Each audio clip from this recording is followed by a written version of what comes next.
qui fonctionne. Oui, ça marche. Ça marche. Parfait. Essayez, s'il vous plaît, de ne pas varier la distance du micro par rapport à votre bouche. D'accord.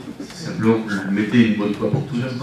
J'envoie mon œil gauche sur l'écran, il y a des flèches comme ça. C'est ça, voilà, vous avez tout compris. Merci, professeur Jonquet, de cet exposé. Il a parlé en médecin, je suis sollicité pour parler en théologien.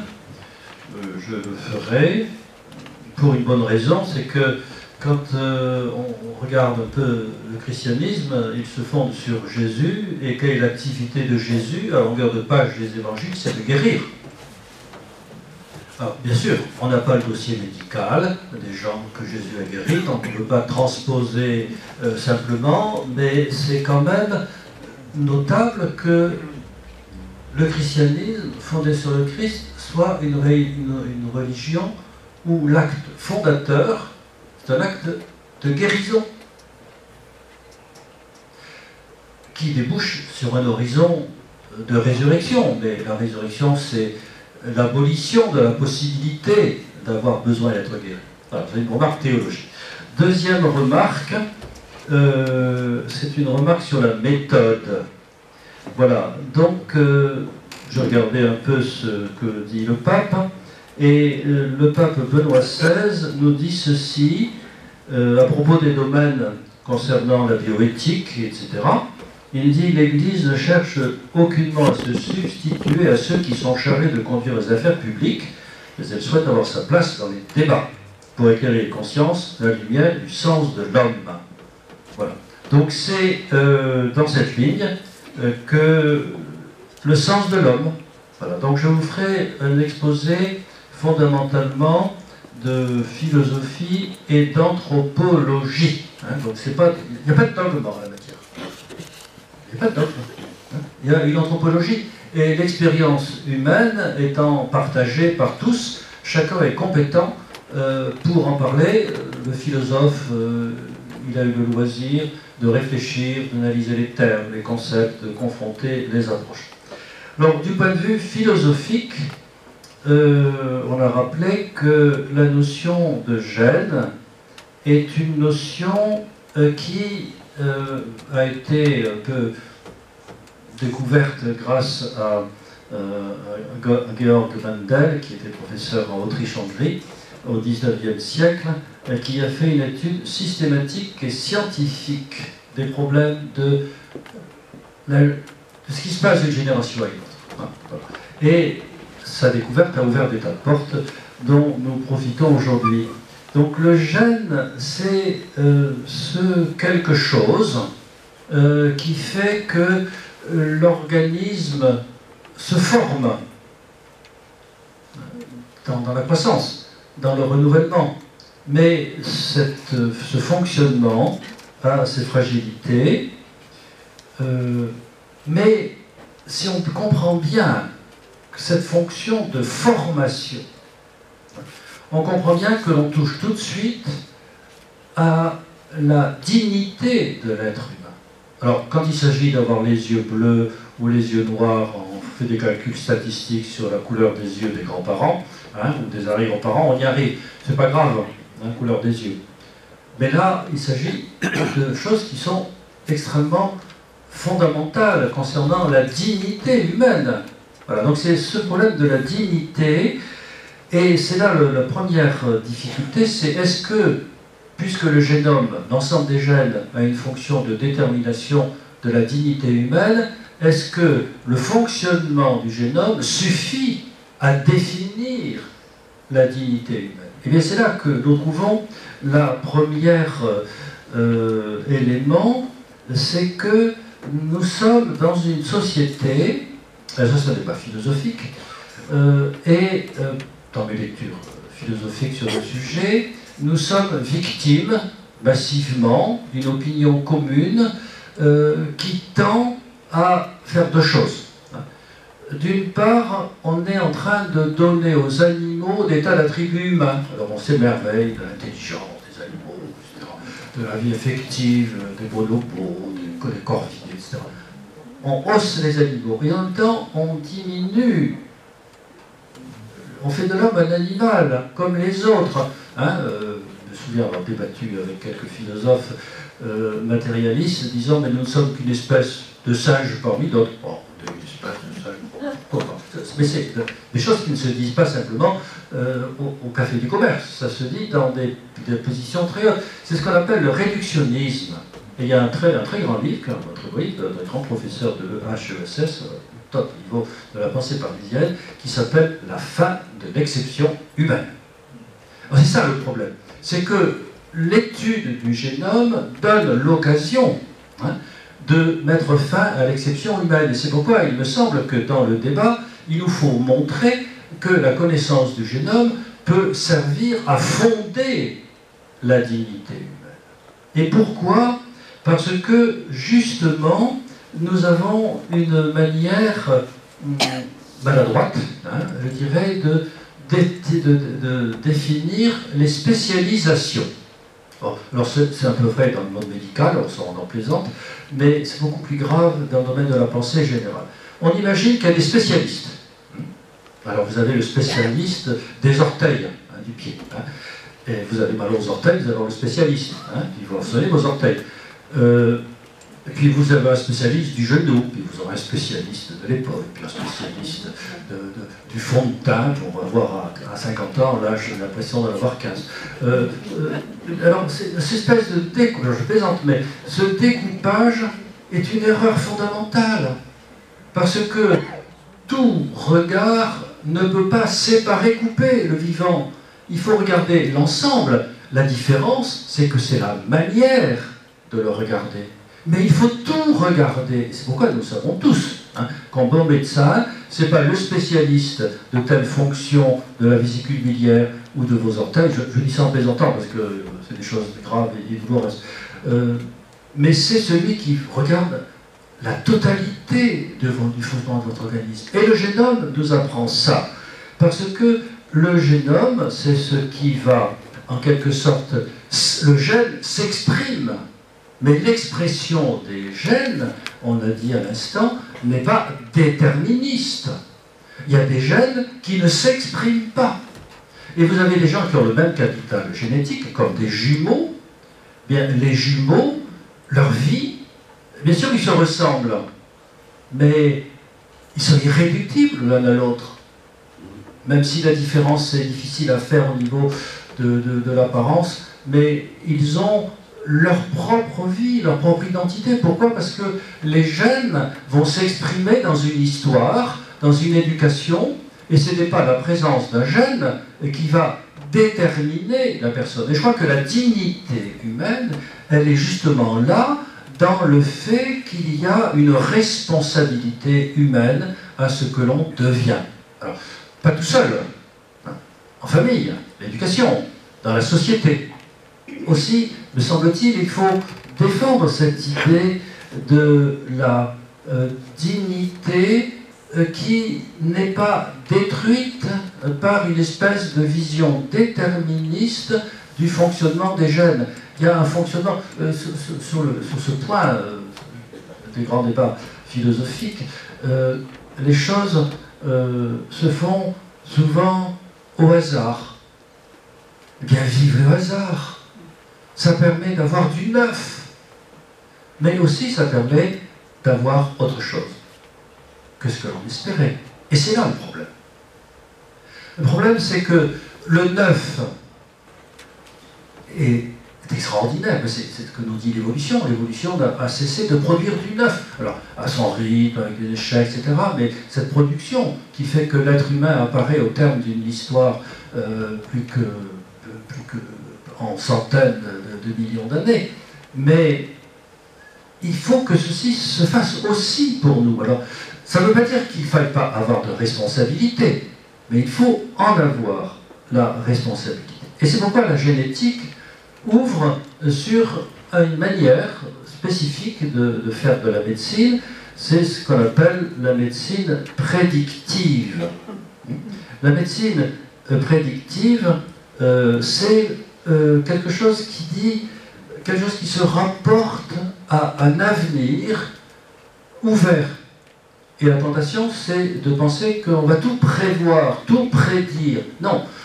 Alors évidemment, on va dire s'il y a tel gène, il y aura telle maladie qui va se développer, inévitablement, mais probablement, fortement probablement, on est devant ce qui est probable. Ce qui fait que nous sommes devant une décision à prendre concernant un futur que nous n'observons pas.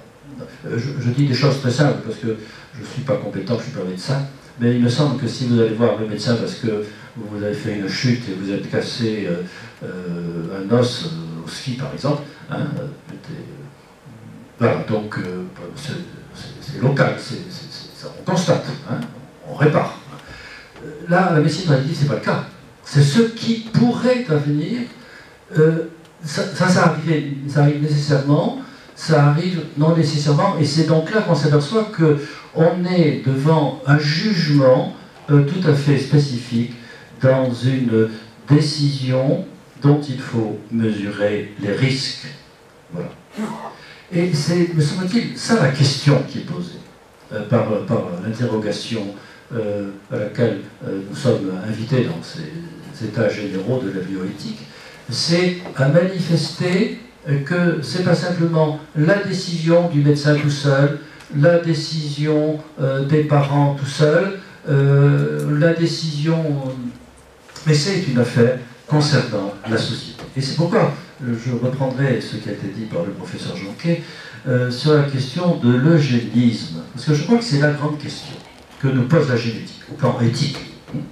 Donc on ne va pas dans les questions médicales, je ne suis pas compétent.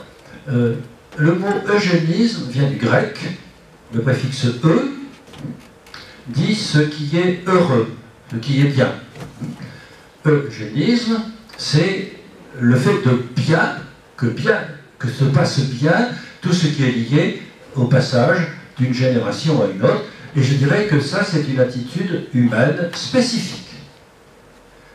Parce que, en humanité, et c'est ça la grandeur de l'humanité, à la différence de ce qui se passe chez les escargots, pour prendre l'autre bout de la vie, ce passage de la vie se fait selon la raison, selon une intention, selon un projet.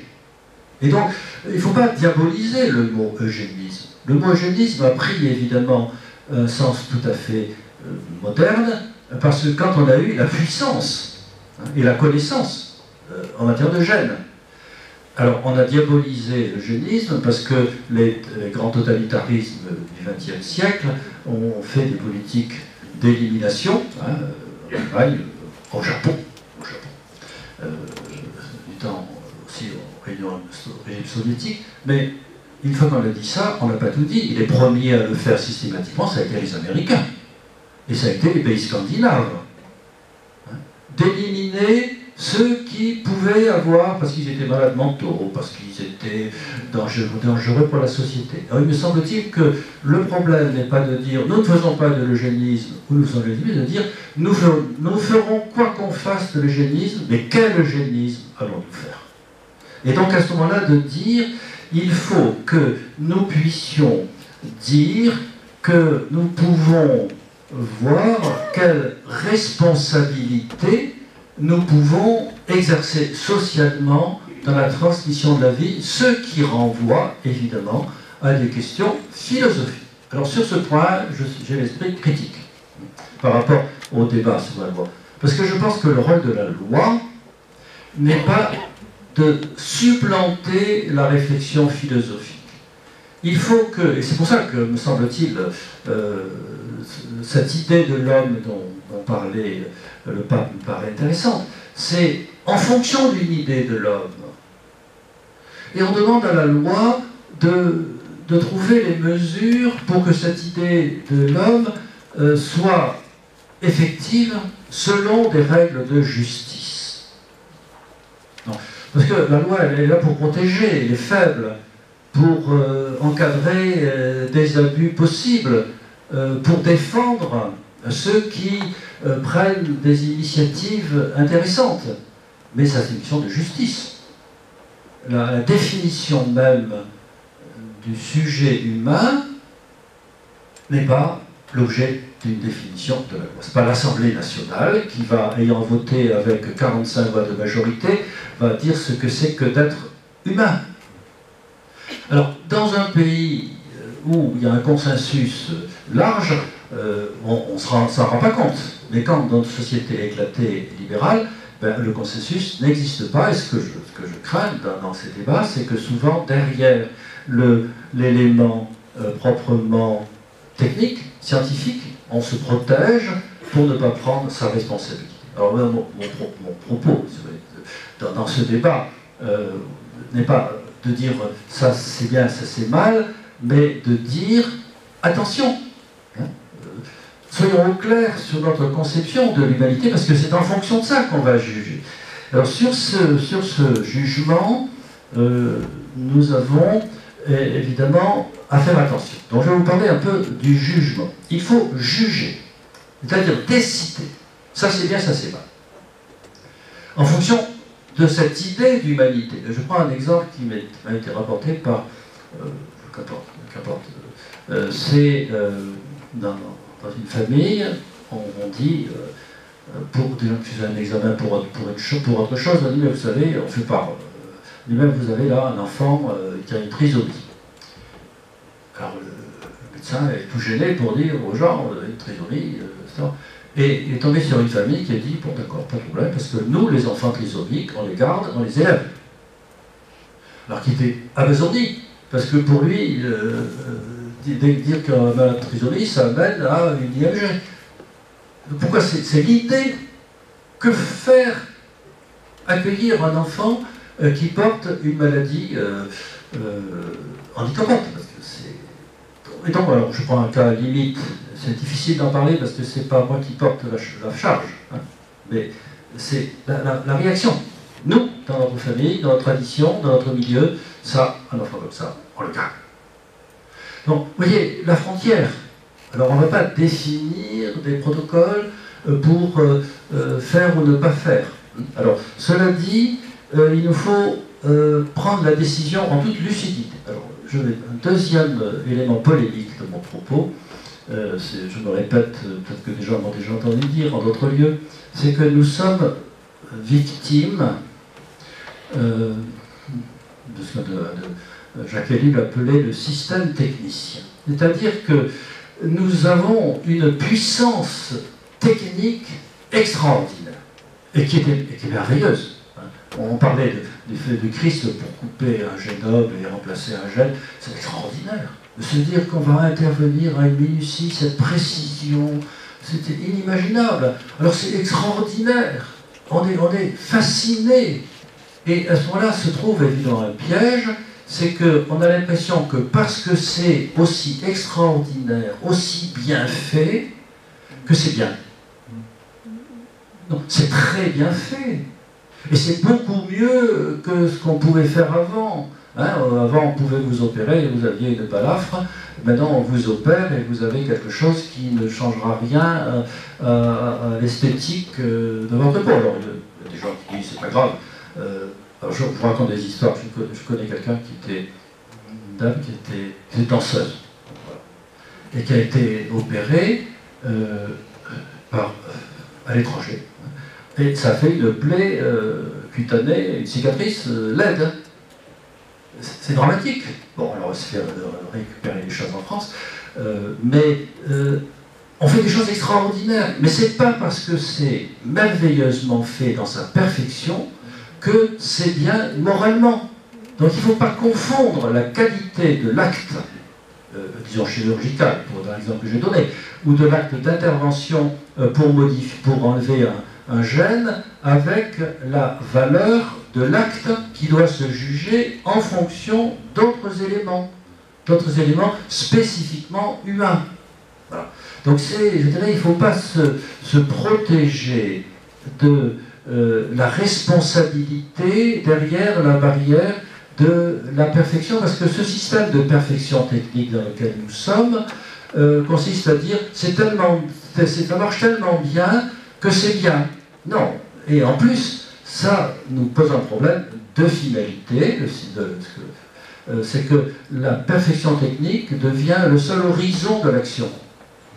Et je crois que la grandeur, c'est pour ça que le commencement consiste à dire théologique, il y a quelque chose à dire là-dessus, c'est que c'est une certaine conception de la dignité humaine qui doit présider et qui doit éclairer les actes, et pas simplement de dire on peut le faire, on le fait très bien, on le fait facilement, ça va très bien marcher, faisons-le. Alors je prends un petit exemple que m'a raconté un chirurgien pour m'expliquer qu'il c'est un cardiologue, hein, donc il se dispute des fois avec ses collègues parce que quand arrive quelqu'un qui est 95 ans, etc., on lui dit ben, écoutez, il y a le cœur qui ne va pas, qu'est-ce qu'on fait? On pourrait opérer. Il dit ben, vous savez, moi si j'opère, ça va être un choc opératoire, et ensuite après les examens, moi je préfère ne pas opérer. Alors moi qui se fait traîner devant le tribunal comme ça pour avoir refusé de faire quelque chose qui était déraisonnable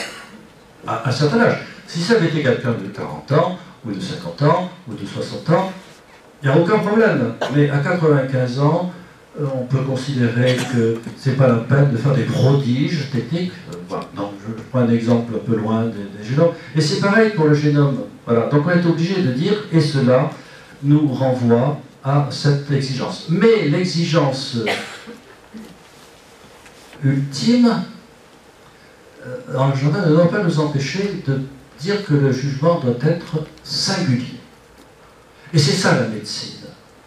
La grandeur de la médecine, c'est qu'elle se base sur des connaissances scientifiques, et plus il y en a, mieux ça vaut, hein, mais elle n'est pas, au sens strict, une science, parce qu'il n'y a de science, disait le vieil Aristote, que du général, des lois, des rapports. Hein, la médecine, elle s'occupe du singulier, donc c'est un art, la singularité. Tel malade, et nous savons bien, hein, pour nous, et pour ceux que nous aimons. Et je crois que le bon médecin, c'est celui qui sait qu'il y a une singularité. Et donc, devant les problèmes posés par la génétique, hein, posés par tel enfant à naître, posés par telle famille où il va naître, il faut tenir compte de cette singularité. Alors puisqu'on fait l'anthropologie de la morale, je dirais l'acte technique comme tel n'a pas de qualification morale. Il est neutre comme tel. C'est la manière de le passer, de le poser, le contexte humain dans lequel il se trouve, qui fait qu'il aura une qualification morale. Donc je pense que sur ce point, je pense qu'il ne faut pas, je dirais, se démettre de la responsabilité de la décision médicale de faire ou de ne pas faire, d'intervenir ou de ne pas intervenir, en disant on ne peut pas, dans cette singularité, on considère que c'est bien.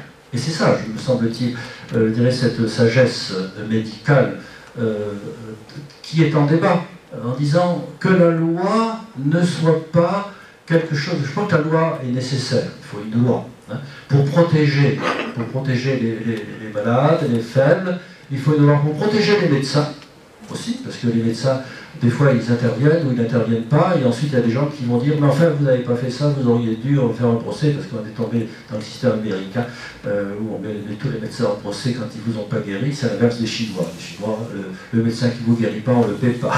Il paraît que c'est comme ça. Il paraît, je ne vais pas les rechier. Donc c'est ce genre d'éléments. Il ne faut pas qu'on ait quelque chose qui supprime la responsabilité. Et parfois, évidemment, cette responsabilité, elle est extrêmement lourde.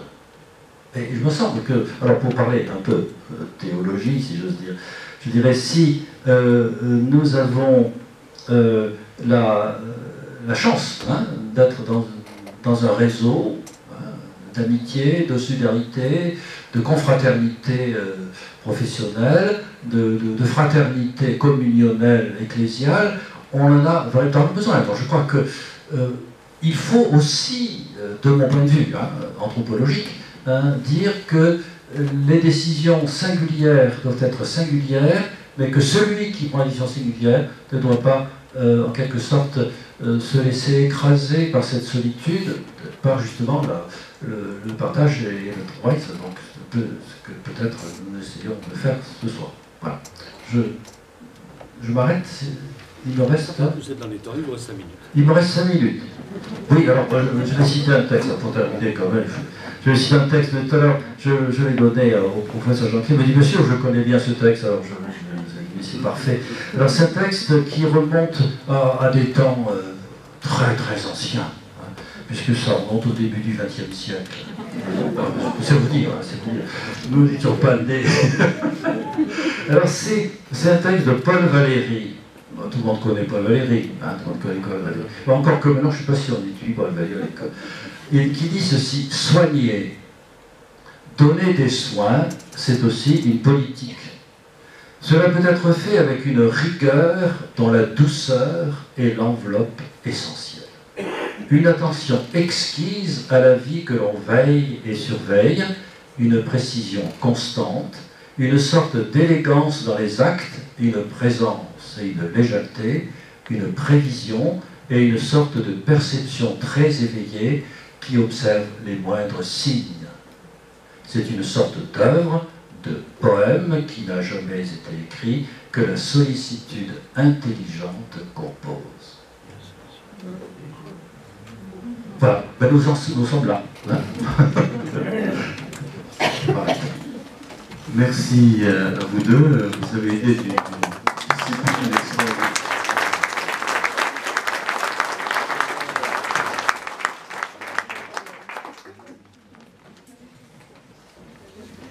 Quant à moi, alors on va maintenant passer parmi vous pour recueillir